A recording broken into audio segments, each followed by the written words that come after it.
Hi everyone, আমি Moumita. Welcome back to my channel. আজ আমি শেয়ার করব পুঁই মিচড়ির তরকারি। তো এর জন্য 50 গ্রাম বড়িকে সামান্য তেল দিয়ে একটু লাল করে ভেজে তুলে রাখবো। এরপর দেব আরও কিছুটা সর্ষের তেল। তেলটা গরম হয়ে এলে দেব কেটে রাখা সবজি। আমি এখানে শিম, আলু আর মূলো নিয়েছি।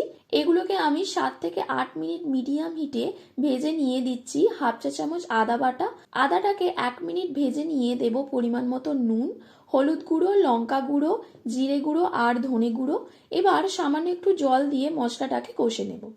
কষা হয়ে গেলে দেব 1 কাপ জল, যাতে সবজিগুলো ভালোভাবে সিদ্ধ হয়ে যায়।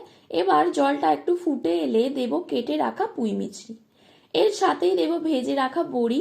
এবার এগুলোকে ভালো করে মিশিয়ে ঢাকা দিয়ে 15 মিনিট সবজিগুলোকে সিদ্ধ করে নেব। 15 মিনিট পর সবজিগুলো ভালোভাবে সিদ্ধ হয়ে গেছে। এরপর দেব হাফ চামচ চিনি আর 2টো কাঁচা লঙ্কা। এগুলোকেও ভালো করে মিশিয়ে নেব। এবার ফোড়নের জন্য দেব সামান্য সর্ষের তেল, 5 ফোড়ন আর 2টো শুকনো লঙ্কা। এবার এটাকে আরও 2 মিনিট ফুটিয়ে নামিয়ে নেব। তো দেখো, খুব সহজেই হয়ে গেল পুঁই মিচড়ির তরকারি। তো রেসিপিটা ভালো লেগে থাকলে ভিডিওটিকে লাইক ও শেয়ার করে দিও। আর তোমরা কমেন্ট করে জানিও আর কি কি রেসিপি চাই। আর চ্যানেলটিকেও সাবস্ক্রাইব করে দিও।